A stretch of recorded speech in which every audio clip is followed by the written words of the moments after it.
Bonjour et bienvenue dans ce nouvel épisode du podcast Cœur de Mission. Bouclez vos ceintures, on vous emmène en terre inconnue. Aujourd'hui, je vous emmène en Côte d'Ivoire où Éléonore, ancienne volontaire Fidesco et orthophoniste, a vécu une expérience marquante. Ce qui l'a touchée plus que tout, c'est la joie profonde des Ivoiriens. Une joie qui s'exprime dans chaque moment du quotidien malgré les défis et les difficultés. Ensemble, nous allons découvrir comment cette joie communicative a transformé sa vision de la vie et de l'engagement.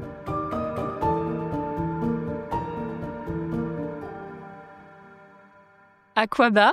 Donc Akwaba, ça veut dire bienvenue en ivoirien et c'est le mot qui m'a marqué parce que c'est le mot qui m'a accueilli quand je suis arrivée depuis l'aéroport. Il y a une immense statue à Abidjan avec écrit Akwaba. Et c'est un mot qui a résonné tout du long de ma mission parce que les Ivoiriens sont extrêmement accueillants. Je suis partie en 2021 jusqu'en 2022 en Côte d'Ivoire, à Bonoa, qui était une petite ville pas très loin d'Abidjan. Ma mission, c'était d'être orthophoniste. Elle était plus ou moins définie parce qu'en fait, il n'y avait pas d'orthophoniste avant moi, donc je devais plutôt monter le service. J'étais assez libre sur ce niveau-là. Et le service était plutôt, par contre, basé auprès des enfants porteurs de handicap. Il y avait un service IMC qui était désigné pour ces enfants, mais également pour tout le pôle neurologie. Ma mission, du coup, ça a été vraiment de s'occuper de ces enfants, de travailler un peu avec les enseignantes spécialisées, de monter mon bureau, de former un petit peu les équipes également, et puis de rencontrer tous les patients qui étaient extrêmement variés finalement, surtout que j'étais une toute jeune diplômée,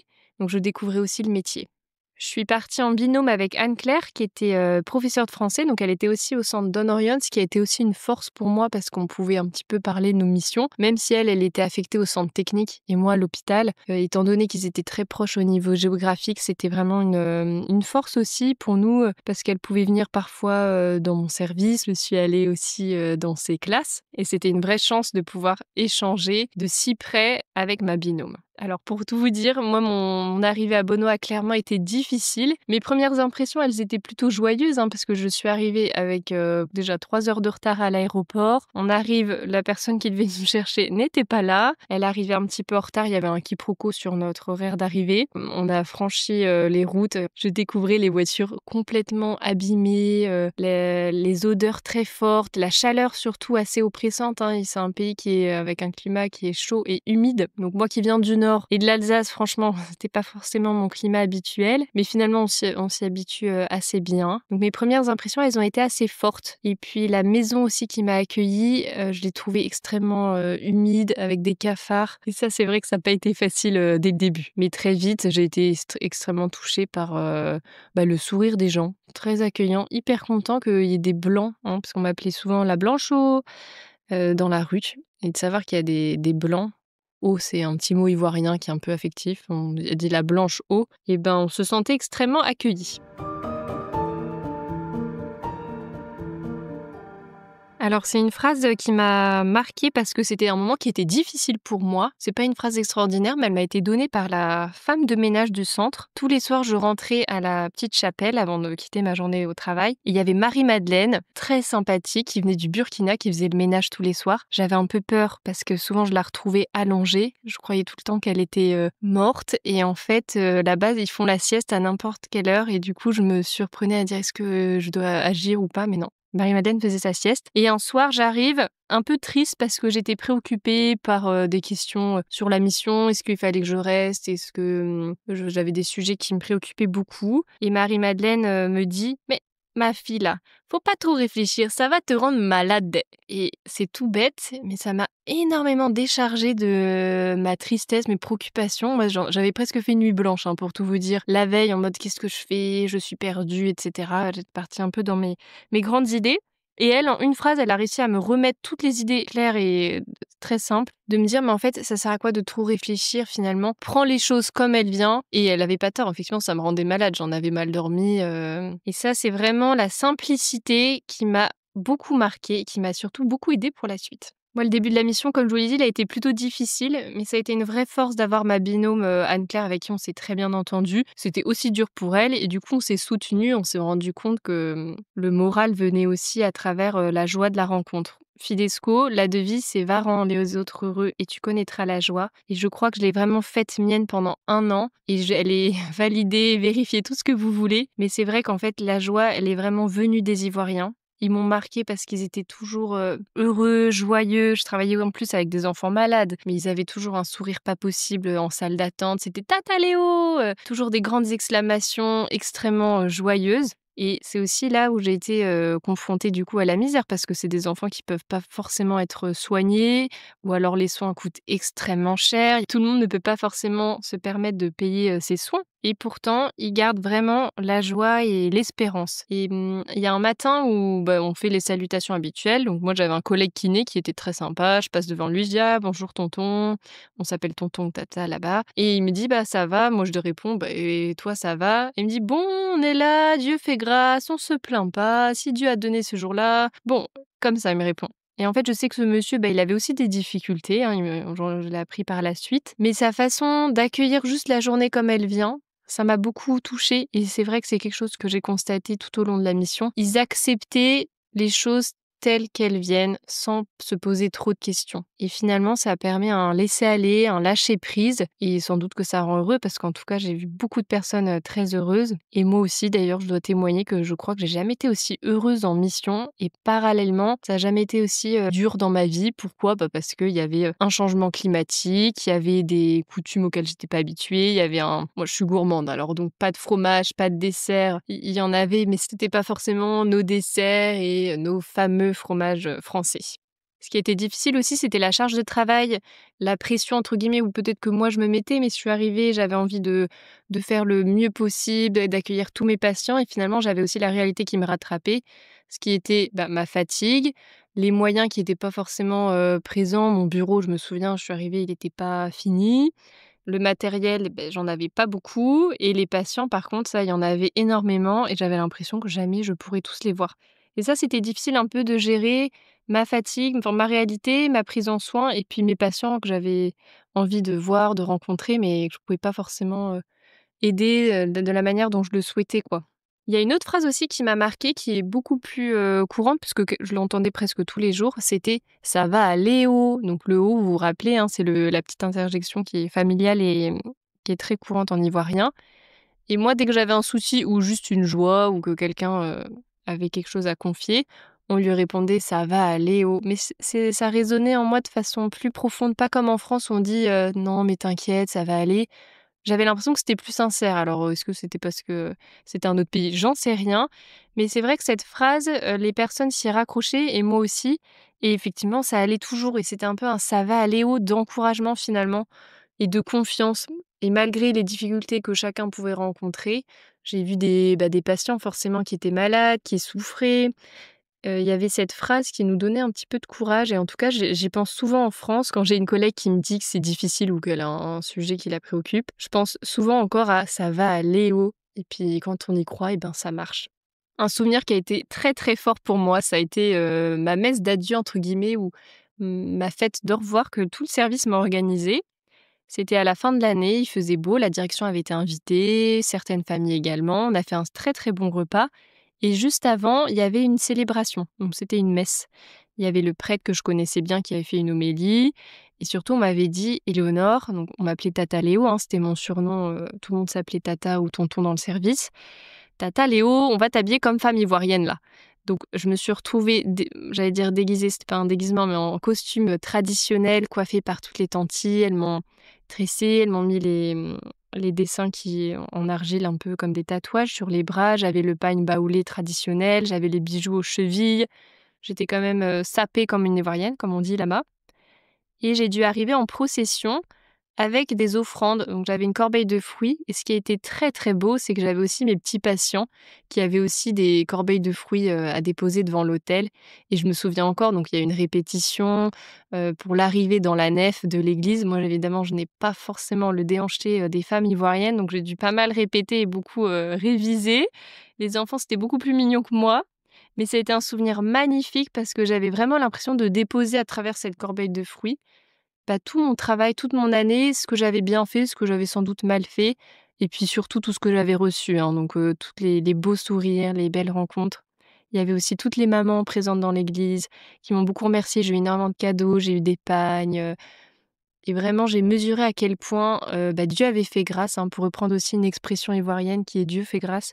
Vraiment Dieu avait fait grâce toute cette année durant ma mission et pendant cette messe, ça a été un moment fort parce que j'ai pu, recueillir, déposer tout ça et puis vraiment profiter aussi de toutes les personnes, que j'avais rencontrées dans ma mission. Donc ça m'a énormément touchée et je me souviens avoir retenu mes larmes, fort parce que je savais que alors là, si je pleurais, c'était la fontaine absolue. Donc je travaille dans un hôpital, un centre Don Orion avec beaucoup d'enfants et parfois ça s'apparentait aussi à une école parce qu'il y avait d'ailleurs une école spécialisée à côté et tous les jours, je retrouvais une petite, patiente et élève, mais surtout patiente parce qu'elle venait pour une rééducation, de la cheville. Elle avait des prothèses, qui avaient été faites par le service, d'orthopédie. Elle s'appelait Germaine, elle avait 3 ans. Elle m'appréciait beaucoup, parce que j'étais blanche. Elle m'appelait Tata Blanche. Elle était un peu fascinée. C'est vrai que j'étais la seule blanche dans l'hôpital. Et cette petite fille m'a énormément marquée parce que tous les jours, elle travaillait à la barre avec sa maman, essayer de se lever, essayer d'apprendre la marche, ce qui était très difficile avec ses prothèses. Je l'ai trouvée extrêmement courageuse et persévérante. Et surtout, son sourire, ça valait tous les compliments ou les énergies, dont j'avais besoin pour ma journée parce que juste d'avoir son sourire de «Tata Léo!» Alors moi, je voyais ma salle d'attente qui ne désemplissait pas ou tout ce que j'avais à faire ou la chaleur, moi qui transpirais, enfin parfois c'était vraiment difficile au niveau, climatique et d'avoir cette petite fille, c'est vrai que c'était mon meilleur boost de la journée et je pense que Germaine est, un petit rayon de soleil. Effectivement, elle représentait bien la joie des Ivoiriens.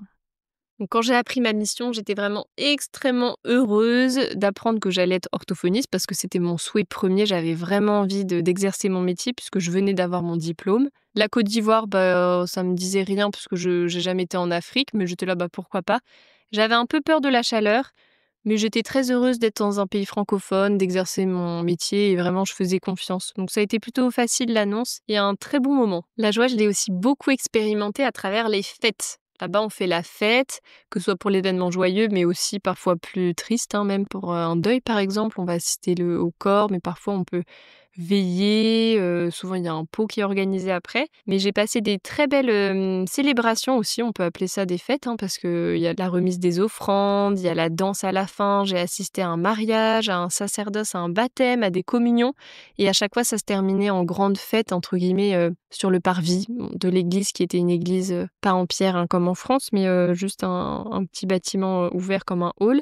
Et tout le monde se met à danser, c'est extrêmement festif. Le mariage aussi était très joyeux. Et il y a aussi la fête dans les rues, parce qu'il y a souvent de la musique d'ailleurs quand on se promène sur la route où on fait le marché par exemple. Et là, les gens dansent, il y a tout le temps les enfants qui vont proposer de jouer avec toi. Et c'est vrai que finalement la joie se manifeste par les fêtes, mais que ce soit des petites fêtes dans les rues, comme je l'ai dit, ou pour les anniversaires. Une fois, les voisins m'ont fait la surprise de débarquer pour mon anniversaire par exemple. Mais aussi les grandes fêtes religieuses ou sacramentelles. Face à tous les événements de la vie, c'est vrai que j'ai constaté, ou en tout cas c'était mon ressenti personnel, que les Ivoiriens avaient beaucoup de résilience. Finalement, ils acceptaient les événements comme ils venaient. Et je pense que c'était une force parce que finalement, ils se posent pas trop de questions. C'est là, on fait quoi? On agit, puis on soutient. On a un collègue qui avait perdu son épouse d'un palu. Et toutes les tanties de mon service ont dit on va lui rendre visite. Donc effectivement, là-bas, c'est une coutume, hein, on va rendre visite à la famille défunte. Mais j'ai trouvé ça très beau et finalement, chez eux, c'est presque une habitude. Mais moi, de mes yeux d'Européenne, j'étais extrêmement touchée et bouleversée parce que nous, ce serait pas du tout commun dans notre culture d'aller forcément visiter tout de suite le lendemain la famille. Et pourtant, c'était la joie de la présence parce que c'était pas des moments où on parlait. On venait juste visiter, dire qu'on était là, qu'on soutenait. Et finalement, il n'y avait pas besoin de mots. Et du coup, c'est aussi des moments de fraternité qui permettent aussi de surmonter peut-être les difficultés et puis de témoigner de l'espérance et d'essayer d'être joyeux. Ce que j'ai trouvé un peu difficile, c'est parfois le défaitiste des Français ou le fait qu'on râle tout le temps. Et c'est ce qui m'a vraiment frappée à mon retour. C'est quand je suis rentrée, j'ai eu l'impression que les gens étaient stressés, angoissés, hein, ce qui est vrai d'ailleurs, et que surtout, on râlait tout le temps. Et je me souviens écouter la radio dans ma voiture pour aller au travail. Et je ne supportais pas d'entendre que des commentaires un petit peu stressants, angoissants, les mauvaises nouvelles. Et forcément, je trouve que ça a engendré un climat un petit peu anxiogène. Alors que j'avais jamais eu ce ressenti avant la mission, hein, de Côte d'Ivoire et vraiment à mon retour, c'est quelque chose qui m'a frappée. Et je pense que c'est une manière de ne pas vivre finalement la joie, de se concentrer parfois sur les mauvaises nouvelles ou au contraire de toujours se plaindre plutôt que de prendre les choses comme elles viennent. Après, il y a un équilibre à doser. Juste après la mission, forcément, il y a un petit côté où on idéalise un peu là-bas, entre guillemets, qui était un ailleurs. Et maintenant, ça va beaucoup mieux. Je pense que je me suis réajustée aussi. Mais en tout cas, au début, ça a été vraiment difficile. Je dirais qu'à la fois, ça change tout, une mission Fidesco, et à la fois, ça change rien. Ça change rien parce que je suis retournée en France. J'ai retrouvé ma famille qui n'avait pas vraiment changé, à part mes neveux et nièces qui avaient un peu grandi. J'ai retrouvé mon travail, j'ai retrouvé mon logement, j'ai trouvé que tout était un peu comme avant. Et pourtant, dans mon cœur, j'avais l'impression que tout avait changé parce que vraiment, la Côte d'Ivoire m'avait ouvert les yeux, fait découvrir une autre culture, fait découvrir la joie. J'avais l'impression de m'être surpassée dans plein de domaines, surtout au niveau humain, au niveau professionnel, au niveau spirituel. Donc ça a un petit peu tout changé, mais je vous avoue que les changements, ils se font tous les jours. Et que finalement, des fois, j'aimerais bien rester là un peu Tata Léo que j'étais en mission, mais il a fallu que je la transpose ou que j'apprenne à la transposer à la Tata Léo en France qui peut plus s'appeler Tata Léo, qui s'appelle Éléonore Bonvalet au travail. Et ça, c'est vrai que ça change aussi beaucoup dans les relations sociales. Mais ce qui a changé, je pense que c'est mon esprit d'ouverture. Je pense que je suis encore plus curieuse de découvrir d'autres cultures. J'ai encore plus envie aussi de témoigner. Je me suis rendu compte à quel point c'était important d'être là et pas forcément de faire. Moi, j'étais beaucoup dans le faire. Je voulais être une bonne orthophoniste, trouver du matériel. J'étais vraiment dans des choses concrètes que j'ai menées. Mais finalement, ce qu'on retient de ma mission, je pense que c'est juste que Tata Léo, elle était sympa, elle a écouté les gens et finalement, c'était beaucoup dans le faire. Je sais pas si sur le plan orthophonique, j'étais une bonne orthophoniste, mais sur le plan humain, ce qui a vraiment touché les gens, c'est de savoir qu'il y a une Européenne, une Française qui a fait le déplacement pour s'occuper d'Ivoiriens. Donc ça, je pense que ça me sert beaucoup même dans ma pratique d'orthophoniste aujourd'hui, c'est de juste être là, écouter beaucoup les patients. Et ça m'a peut-être développé justement ce sens de l'écoute et ça, je pense que c'est extrêmement précieux. Et après, je sais qu'il y a énormément de changements que j'y travaille tous les jours, mais des choses qui m'ont été un peu données et que j'essaye d'approfondir dans mon quotidien. Et finalement, c'était beaucoup dans l'être. Moi, le conseil que je pourrais donner, ce serait vraiment de danser. Les Ivoiriens sont des danseurs des, comme on dit là-bas. Et effectivement, on danse à toutes les occasions. Ça fait partie de la culture. Donc, on danse à l'arbre de Noël, on danse au baptême, on danse au départ en retraite, on danse à toutes les occasions de la vie. Et aujourd'hui, c'est encore quelque chose que je fais. Parfois, je me mets un bon son ivoirien, un DJ Kérosène par exemple. Et en fait, j'ai l'impression de replonger là-bas. Et c'est vrai que le son, l'ambiance, ça permet aussi d'oublier un peu nos soucis, d'être peut-être plus dans l'instant présent. Et ça nous fait un petit peu vivre cette joie ivoirienne. Pour moi, si la Côte d'Ivoire était un mot, ce serait un éléphant, je pense. Pourquoi l'éléphant ? Parce que déjà, c'est le symbole de la Côte d'Ivoire. Les footballeurs s'appellent les éléphants. J'ai eu la chance aussi d'assister aux préparatifs de la CAN, où on voyait que tous les Ivoiriens achetaient leur maillot de la CAN avec un éléphant dessus. De supporter les matchs était un très très bon moment. Donc l'éléphant aussi, pour ce symbole fort. Si la Côte d'Ivoire était un moment, je pense que ce serait partager un bon plat de foutou banane avec une sauce arachide. Donc le foutou banane, c'est un mets que j'ai découvert là-bas. C'est du manioc un petit peu écrasé, pilé avec de la banane plantain. Pourquoi le foutou ? Déjà, j'ai appris à le piler là-bas. Donc c'est beaucoup de travail. Franchement, mon foutou n'était pas très bon, contrairement à ceux des mamas ivoiriennes. Et c'est surtout assez technique. Un critère pour une femme qui va être bonne à marier, on va dire, c'est de préparer un bon foutou banane. Pourquoi ? Parce qu'il faut qu'il n'y ait pas de grumeaux et c'est assez difficile à faire. J'ai appris à le faire, je le fais pas très bien d'ailleurs, mais j'ai passé des très bons moments à partager ce repas avec des mamans, des familles. Pour n'importe quelle occasion, on était invités. Et ce arachide, c'est délicieux. Et c'est un moment qui est simple parce qu'il reste du quotidien, mais finalement, les Ivoiriens, ils m'ont appris un petit peu la simplicité. Mon plus beau fruit de la mission, ce serait vraiment la joie. La joie que j'ai vécue à travers les rencontres, surtout. La joie de donner, de me surpasser. Je pense que je me suis surpassée sur le plan physique, avec parfois un petit peu les maladies ou les difficultés climatiques. La joie aussi de recevoir beaucoup. J'ai reçu des cadeaux matériels, mais surtout des très beaux moments. La joie, je me souviens, c'est vraiment le point fort quand je suis rentrée en France. Je me souviens que je pétais le feu, entre guillemets, pardonnez-moi l'expression. Mais j'étais hyper heureuse et je pense que j'avais vraiment cette joie. Je savais que j'avais pas perdu mon temps. Au contraire, j'avais appris plus que je n'avais jamais appris qu'en un an de ma vie. et ça m'a donné une énergie pour reprendre le travail, pour essayer de me réadapter en France, qui a été assez incroyable. Pourquoi? Parce que j'avais vraiment la joie dans les cœurs qui était extrêmement présente. D'être confrontée avec des patients qui étaient, petits puis souvent bien malades, ça n'a pas été si difficile que ça parce que j'étais très bien accompagnée et surtout parce que les familles étaient très présentes et les enfants très souriants.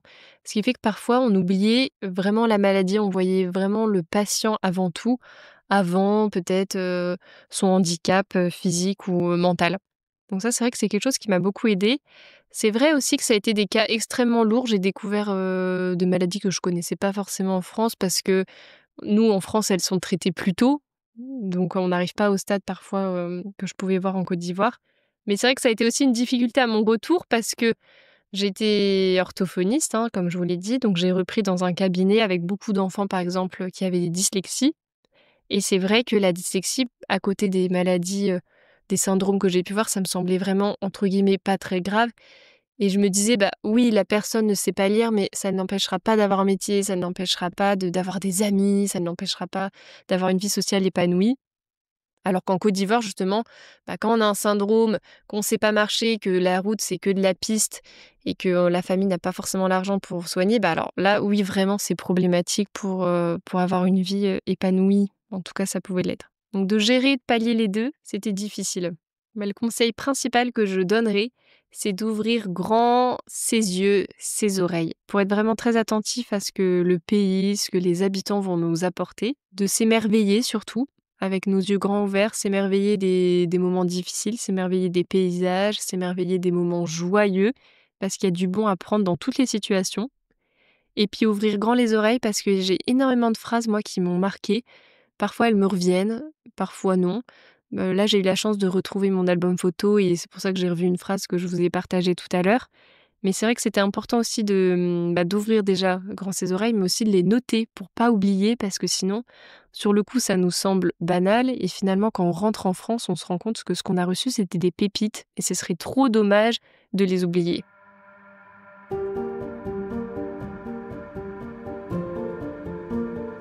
Merci Éléonore de nous avoir fait plonger au cœur de ta mission. La joie des Ivoiriens rayonnante, malgré les défis, a laissé en toi une belle leçon de résilience et d'humanité. Sans aucun doute, ta mission continue. Si le podcast vous a plu, n'hésitez pas à vous abonner et à nous suivre sur les réseaux sociaux, où vous pourrez en savoir davantage sur la mission.